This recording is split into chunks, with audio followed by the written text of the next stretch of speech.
జై Bharat. VTV prime ప్రత్యేక కార్యక్రమానికి స్వాగతం. ఒకవైపు యుద్ధ వార్తలు క్షణక్షణం ప్రధాన ప్రసార మాధ్యమాల్లో వస్తున్నటువంటి నేపథ్యంలో వాటికి సంబంధించి కాకుండా దానికి అనుబంధంగా ఉన్న అంశాలని ఫీచరిస్టిక్గా ఇద్దామని చెప్పని వీటీవీ ప్రైమ్ ప్రయత్నం.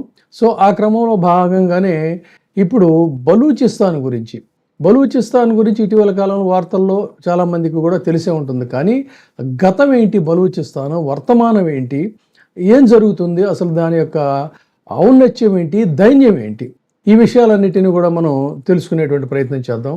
బలూచిస్తాన్ పేరు వింటే మనకు గుర్తొచ్చేది ఎడారి ప్రాంతాలు, ఎత్తైన పర్వతాలు, స్వేచ్ఛ కోసం పోరాడుతున్నటువంటి ప్రజలు, ఎప్పటికప్పుడు రక్తసిక్తం అవుతున్నటువంటి ప్రదేశం, తీవ్రమైనటువంటి దారిద్ర్యం, చుట్టూ సంపద ఉన్నా కూడా ఆ సహజ సంపదని అనుభవించలేనటువంటి దైన్యం. ఇది బలూచిస్తాన్ గురించి చెప్పుకోవాలంటే. భౌగోళికంగా ఒక వ్యూహాత్మకమైనటువంటి ప్రాంతం. ఇరాన్, ఆఫ్ఘనిస్తాన్, పాకిస్తాన్ ఈ మూడు దేశాలకి కూడా సరిహద్దుల్లో విస్తరించి ఉన్నటువంటి ప్రాంతం. ఈ ప్రాంతానికి అంటే వేల సంవత్సరాల చరిత్ర ఉందంటే చాలా ఆశ్చర్యం కలుగుతుంది. ఎస్, వేల సంవత్సరాల చరిత్ర ఉండి ఎన్నో ఒడిదుడుకులు చవి చూస్తూ ఉంది. పాకిస్తాన్ మీద స్వేచ్ఛ కోసం పోరాటాలు చేస్తూనే ఉంది. బలూచిస్తాన్ ప్రాచీన చరిత్ర అనేక నాగరికతలకి నిలయం. అంటే ఒక మొత్తం కన్ఫ్లుయెన్స్ ఆఫ్ ది కల్చర్ అని చెప్పాలి. మెహర్గఢ్ వంటి ప్రాంతాల్లో క్రీస్తు పూర్వం 7000 సంవత్సరాల నాటి నివాసాల ఆనవాళ్లు అక్కడ లభించాయి. ఇది సింధులోయ నాగరికతకు సమకాలీనమైనది. ఆ తర్వాత ఈ ప్రాంతం వివిధ సామ్రాజ్యాల పాలనలోకి వచ్చింది. అదేవిధంగా అకమెనీడ్ సామ్రాజ్యం అంటే క్రీస్తు పూర్వం 6వ శతాబ్దం ప్రాచీన పర్షియాకు చెందిన ఈ సామ్రాజ్యాన్ని బలూచిస్తాన్ పరిపాలించింది అని అంటే ఆశ్చర్యం వేస్తుంది. అంతేకాదు, క్రీస్తు పూర్వం 4వ శతాబ్దంలో మౌర్య సామ్రాజ్యం చంద్రగుప్తుడి పాలనలో ఈ ప్రాంతం కొంతవరకు ఉండేదనేది కూడా చరిత్ర చెప్తోంది. ఇండో గ్రీక్ రాజ్యం అంటే క్రీస్తు పూర్వం 2వ శతాబ్దం గ్రీకు రాజుల ప్రభావం కూడా ఈ ప్రాంతం మీద ఉంది. ఇది తర్వాత సస్సానిడ్ సామ్రాజ్యం క్రీస్తు శకం 3వ శతాబ్దం పర్షియాకు చెందిన ప్రాంతం కూడా ఈ బలూచిస్తాన్ని పరిపాలించింది. అలాంటి కాలంలో వివిధ సంస్కృతుల సంగమంగా భాసిల్లినటువంటి బలూచిస్తాన్ మధ్య ఆసియా, పర్షియా, భారత ఉపఖండంలో సంస్కృతుల ప్రభావం స్పష్టంగా అక్కడ కనిపిస్తుంది. ఆ విధంగా మధ్యయుగం, స్వతంత్ర రాజ్యాలు, గిరిజన తెగలు మధ్యయుగంలో బలూచిస్తాన్ అనేక చిన్న చిన్న రాజ్యాలుగా గిరిజన తెగల అధీనంలో ఉండేది. బలూచ్ ప్రజలు ఇరాన్ పీఠభూమి నుంచి వచ్చినట్లుగా భావిస్తారు. అసలు ఎక్కడ వీళ్ళు బయలుదేరారు అంటే ఇరాన్ నుంచి ఇక్కడికి అందుకే ఇరాన్తో ఇప్పటికీ కూడా ఆ ప్రాంతానికి సాన్నిహిత్యం, సంబంధాలు కూడా ఉన్నాయి. తర్వాత అక్కడి నుంచి ఇరాన్ వెళ్ళి అక్కడ స్థిరపడినటువంటి వాళ్ళు కూడా ఉన్నారు. సో ఆ విధంగా 15వ శతాబ్దం నాటికి బలూచి తెగల ప్రాబల్యం పెరిగింది. ఖిలాత్ ఖానేట్ అంటే 17వ శతాబ్దం నుంచి 20వ శతాబ్దం వరకు ఇది బలూచిస్తాన్లో ఏర్పడి ఒక ముఖ్యమైనటువంటి ప్రాంతంగా ఇదైంది. అహ్మద్ జాయ్ తెగ దీన్ని స్థాపించిందని చెప్తారు. ఖలాత్ ఖానేట్ అనేటువంటిది ఒక బలమైన శక్తిగా ఎదిగి చుట్టుపక్కల ప్రాంతాల మీద ఆధిపత్యం చెలాయించడం, ఆ తర్వాత వాళ్ళ యొక్క సంస్కృతి, సాహిత్యాన్ని కూడా వాళ్ళు అభివృద్ధి చేసుకున్నారు. ఇదంతా కూడా చరిత్రకు సంబంధించినటువంటి వ్యవహారం. తర్వాత ఇక్కడి నుంచే ఒక పరిస్థితి టర్న్ అయింది. ఎక్కడ అంటే 19వ శతాబ్దం. 19వ శతాబ్దంలో బ్రిటిష్ వారు భారత ఉపఖండంలో తమ ప్రాబల్యాన్ని విస్తరించినప్పుడు బలూచిస్తాన్ మీద కూడా వీళ్ళ దృష్టి పడింది. భౌగోళికంగా చాలా ముఖ్యమైన ప్రాంతం కావడంతో బ్రిటిష్ వారు అక్కడ తమ ఆధిపత్యాన్ని నెలకొల్పుకోవడానికి ప్రయత్నం చేశారు. ఆ విధంగా ఖలాత్ ఖానేట్తో అనేక ఒప్పందాల ద్వారా బ్రిటిష్ వారు బలూచిస్తాన్లో తమ రాజకీయ వ్యవహారాల్ని, సైనిక ప్రభావాన్ని పెంచుకొని కొంత భాగాన్ని నేరుగా తమ పాలనలోకి తెచ్చుకున్నారు. ఇది బ్రిటిష్ వారి సమయంలో జరిగినటువంటిది. ఇక్కడ నుంచే పాపం వాళ్ళకి మరిన్ని కష్టాలు మొదలైనవి అని చెప్పాలంటే భారత విభజన. 1947 భారతదేశ విభజన సమయంలో బలూచిస్తాన్ భవిష్యత్తు ప్రశ్నార్థకంగా మారింది. నిజం చెప్పాలనంటే పాకిస్తాన్ కంటే ముందే వాళ్ళకి స్వాతంత్రాన్ని ప్రకటించారు బ్రిటిషర్స్. అంటే ఈ ఖలాత్ ఖానేట్లో పాలకులు ఏం కోరుకున్నారంటే దీన్ని భారతదేశంలో ఉంచండి, పాకిస్తాన్తో మేము కలవడానికి ఒప్పుకోము అని చెప్పన్నారు. అయితే కొన్ని చరిత్ర ఆధారాలుగా చెప్తుంది ఏంటంటే జవహర్లాల్ నెహ్రూ అప్పుడున్నటువంటి రాజకీయ ఆర్థిక పరిస్థితులు, భారతదేశానికి ఉన్న పరిస్థితుల దృష్ట్యా అంత సుదూర ప్రాంతంలో ఉన్నటువంటి దాన్ని అక్కడ మళ్ళీ ఒక సైనిక శక్తిని ఏర్పాటు చేయాలి, పాలనా వ్యవహారాలు ఇవన్నీ కూడా భారతదేశానికి ఒక బరువుగా భారంగా తయారవుతున్నటువంటి ఉద్దేశంతో ఆయన దీన్ని సున్నితంగా తిరస్కరించారు అని చెప్పని అంటారు. అయితే అలాంటి పరిస్థితుల్లో పాకిస్తాన్లో ఉండడానికి మాత్రం వాళ్ళు ఇష్టపడలేదు. కానీ అప్పుడున్నటువంటి రాజకీయ ఒత్తిళ్ల వల్ల, భౌగోళిక కారణాల వల్ల బలూచిస్తాను పాకిస్తాన్లో వాళ్ళ అభిష్టానికి వ్యతిరేకంగా ఇది విలీనమైంది. అక్కడ నుంచే బలూచ్ ప్రజల్లో ఒక అసంతృప్తి మొదలైంది. ఇక వర్తమానానికి వద్దాం. వర్తమానానికి వస్తే ఆ పాకిస్తాన్లో అది విలీనమైనప్పటికీ కూడా వాళ్ళు పాకిస్తాన్ ప్రజలే మనవాళ్లే అనేటువంటి దాన్ని పాకిస్తాన్ ఏ ప్రభుత్వం కూడా దాన్ని ఓన్ చేసుకోవడానికి ప్రయత్నం చేయాలి. అక్కడున్న సహజ వనరులను కొల్లగొట్టుకొని ఎంజాయ్ చేస్తున్నారు, అమ్ముకుంటున్నారు. కానీ బలూచ్ ప్రజల యొక్క సంక్షేమం కోసం మాత్రం వీళ్ళు మనస్ఫూర్తిగా పనిచేసిన పరిస్థితి లేదు. అందువల్ల బలూచిస్తాన్ ఒక సంక్లిష్టమైన అస్థిరత్వంతో ఉన్నటువంటి ప్రాంతంగా అప్పటి నుంచి కూడా కొనసాగుతూనే ఉంది. అనేక పోరాటాలు, స్వయం ప్రతిపత్తి కోసం అనేక పోరాటాలు బలూచ్ జాతీయవాదులు తమ గుర్తింపు కోసం, తమ యొక్క స్వాతంత్రం కోసం పోరాటాలు చేస్తుంటే ఈ పరిస్థితుల్లో పాకిస్తాను బ్రిటిషర్సు వాళ్ళ అధీనంలో ఉంటూ ఇటు భారతదేశం లాంటి దేశాలు స్వాతంత్రం కావాలని పోరాటం చేస్తే వాళ్ళు చేసినటువంటి ముష్కర దాడులు అవన్నీ కూడా పాకిస్తాన్ వాళ్ళు బలూచిస్తాన్ మీద చేసినటువంటితో పోల్చుకుంటే అసలు నథింగ్ అని చెప్పాలి.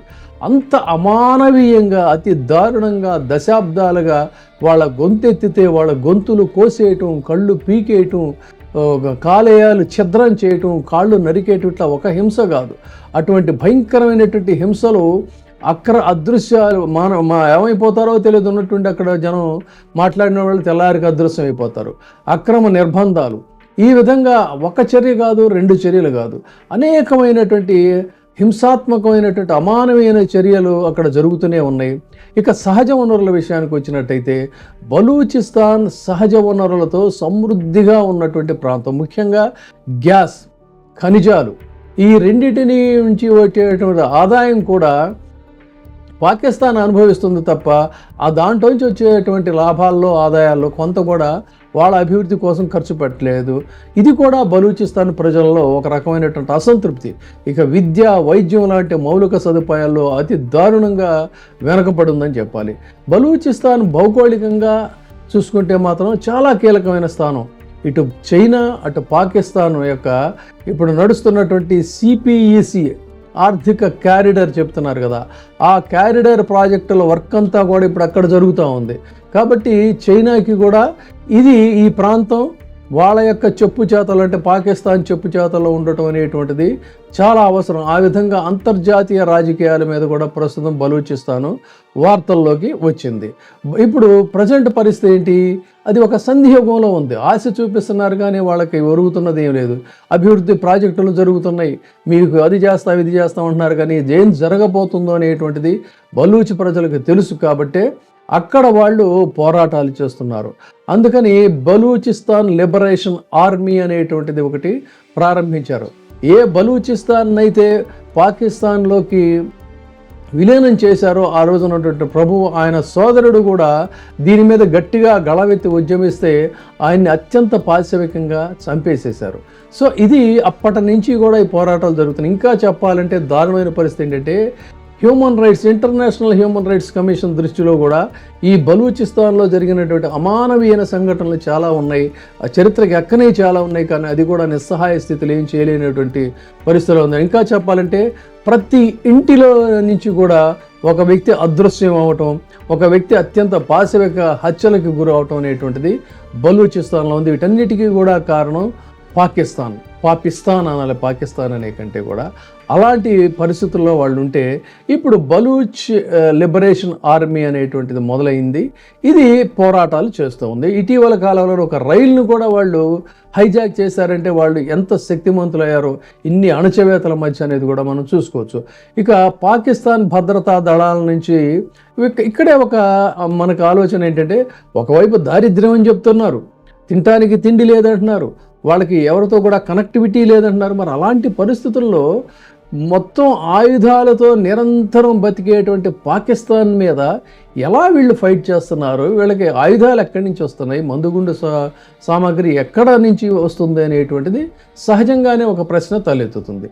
దీని గురించి చెప్పుకోవాలని అంటే బలూచిస్తాన్ లిబరేషన్ ఆర్మీకి మందుగుండు సామాగ్రి అనేటువంటిది అసలు పాకిస్తాన్ దళాల మీద దాడులు చేసినప్పుడు కొంత వాళ్ళు స్వాధీనం చేసుకున్నది ఒకటైతే, ఆఫ్ఘనిస్తాన్ ఇరాన్లతో ఉన్నటువంటి సరిహద్దు నుంచి రహస్యంగా ఈ ప్రాంతానికి ఆయుధ సరఫరా జరుగుతుంది. అంటే ఒక రకంగా చెప్పాలంటే ఇరాన్ ఆఫ్ఘనిస్తాన్ల నుంచి వీళ్ళకి ఆయుధాలు వస్తున్నాయి. అంతేకాకుండా చరిత్ర పరంగా చూసుకుంటే సోవియట్ ఆఫ్ఘన్ యుద్ధ సమయంలో ఆయుధాలు ఈ ప్రాంతంలోనే నిల్వ ఉంచారని చెప్పంటారు. అవన్నీ కూడా ఇప్పుడు వీళ్ళ అధీనంలోకి వచ్చాయి కాబట్టి వీళ్ళకి కావలసినంత ఆయుధ సంపత్తి ఉంది అనేటువంటిది కూడా తెలుస్తున్నటువంటి మాట.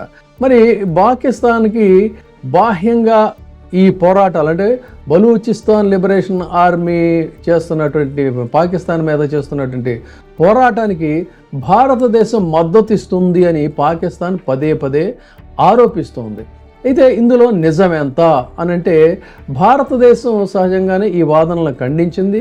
కానీ ఏంటంటే ఇక్కడ మనం ఒకటి స్పష్టంగా అయితే మనం చెప్పం, కానీ కొన్ని స్ట్రాటజీస్ అనేటువంటి ప్రతి దేశానికి కూడా ఉంటుంది. ఆ విధంగా ఆ స్ట్రాటజీ ఏంటనేది బహుశా మీరే అర్థం చేసుకోవచ్చు.